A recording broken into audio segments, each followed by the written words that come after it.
Primeiro, acho que poderíamos começar tentando contextualizar o que se chama aprendizagem virtual, né? Então, não é uma aprendizagem necessariamente diferente, mas ela é virtual. Então, o que é que traz o virtual aí? Traz toda essa proposta que chamamos de novas tecnologias como uma intermediação fundamental do aprender bem.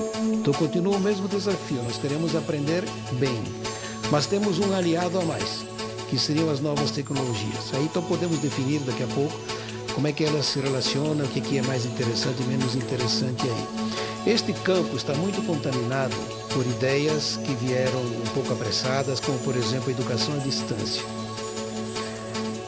Os críticos duros dizem que na educação à distância, em geral, só tem distância, não aparece educação.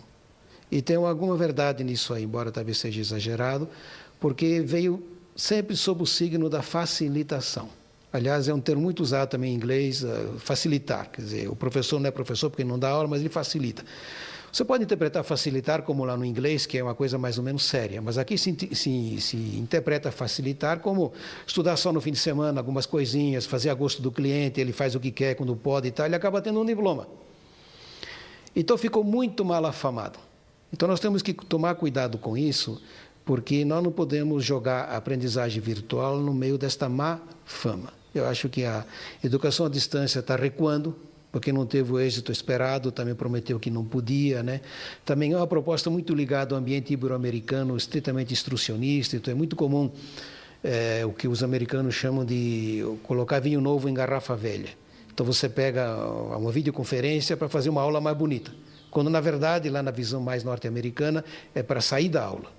Não é para fazer uma aula mais bonita, sair do instrucionismo, é para envolver o aluno melhor e tal e tal.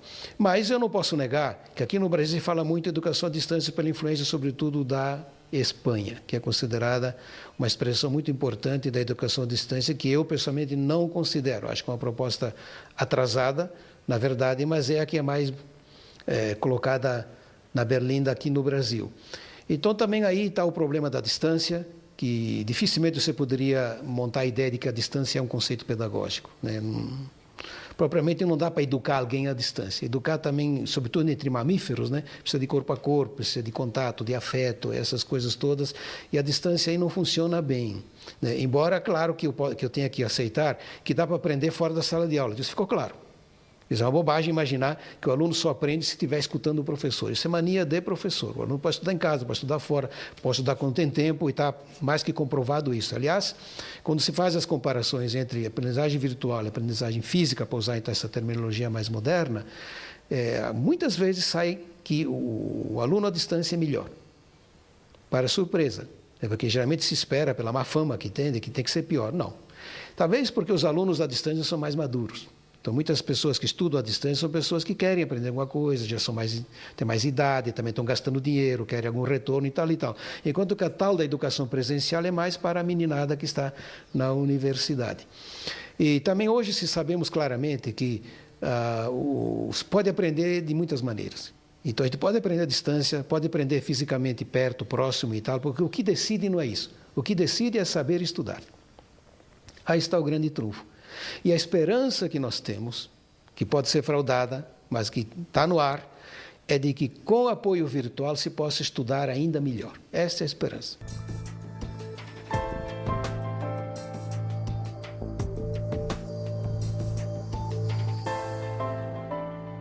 As novas tecnologias fizeram grandes avanços. Nós hoje tentamos distinguir entre Internet 1 e Internet 2. Internet 1 veio até 2003, mais ou menos, quando se começou a olhar que poderia haver um outro tom, uma outra filosofia. Em 2004 houve um grande seminário nos Estados Unidos capitaneado pelo O'Reilly, que é o patrono dessa ideia, na verdade, né? E aí se chamou Internet 2, ou Web 2.0. Então qual é a diferença? Na Internet 1, a internet era mais usada para reprodução, navegação, consumo, baixar coisa, quer dizer, usar.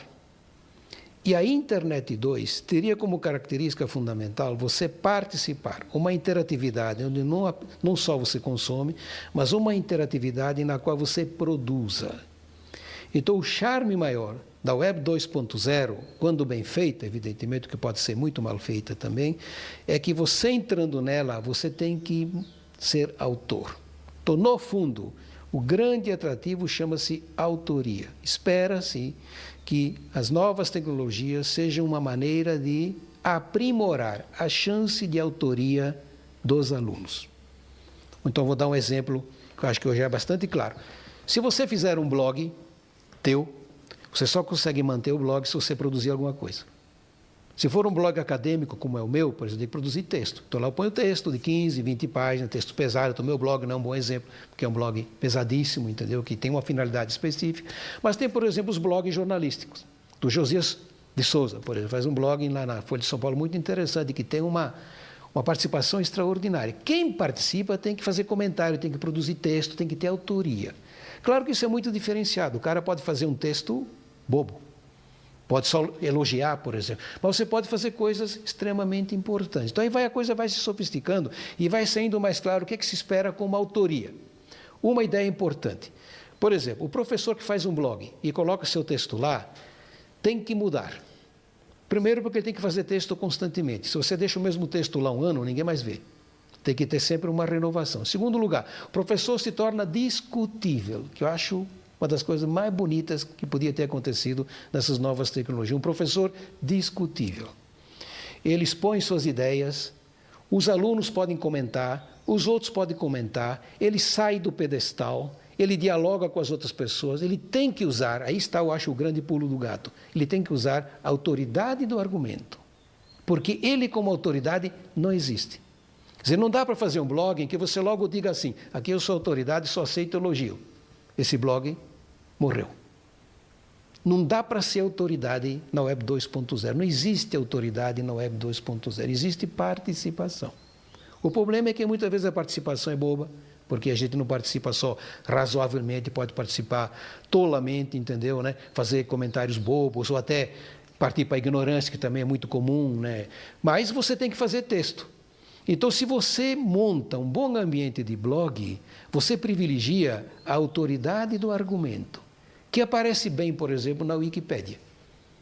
A Wikipédia é um texto baseado na autoridade do argumento. Não adianta querer impor. Não adianta querer dizer, eu sou um figurão, eu escrevi um livro importante, eu tenho que ser como eu quero. Não existe isso. Tem que ser como o grupo quer, como o argumento pode se manter. Inclusive, lá se chama de texto neutro, não é porque seja neutro, mas é porque as pessoas cansaram de mudar e está valendo por enquanto isso aí. Mas está sempre aberto para uma nova proposta. Então, aí tem outros efeitos pedagógicos muito importantes, que é, por exemplo, ter cabeça aberta. O teu texto é necessariamente aberto, não tem como imaginar um texto final. Então, você vê que muda de uma maneira assim violenta o ambiente de sala de aula. Lá tem um professor que sabe das coisas, um professor que comanda, um professor que é respeitado, que é autoridade. O aluno tem um outro papel, que é escutar o professor, tomar nota, fazer prova. Na Web 2.0 morre tudo isso aí pela raiz. Você tem uma empreitada comum. E o conhecimento, então, é fluido, é dinâmico. Então, aí a gente vê que o conhecimento só existe desconstruindo e reconstruindo. Ele não é uma bagagem fixa, ele não é um troço processado e arrumado, ele é sempre esse tumulto, essa confusão. Por isso também se distingue bem de informação. Informação, sim, informação é conhecimento digitalizado, congelado, estabilizado. Por isso pode ser armazenado, pode ser processado, pode ser enviado, pode ser transportado e assim. Conhecimento não. Conhecimento é uma dinâmica. E a Web 2.0 também é essa ideia da dinâmica.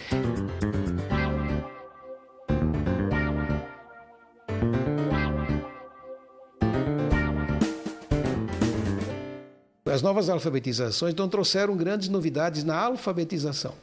Então aí podemos descrever um pouquinho assim rapidamente como é que isso normalmente se dá. Quem tem uma criança de 4, 5 anos em casa vai ver que acontece mais ou menos assim. Primeiro, a criança não faz curso de computação, porque eles dizem na nossa cara que curso de computação faz quem é velho.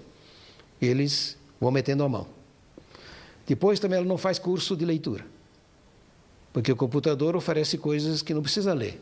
Tem som, tem animação, tem filme, tá? Então eles curtem o computador antes de ler.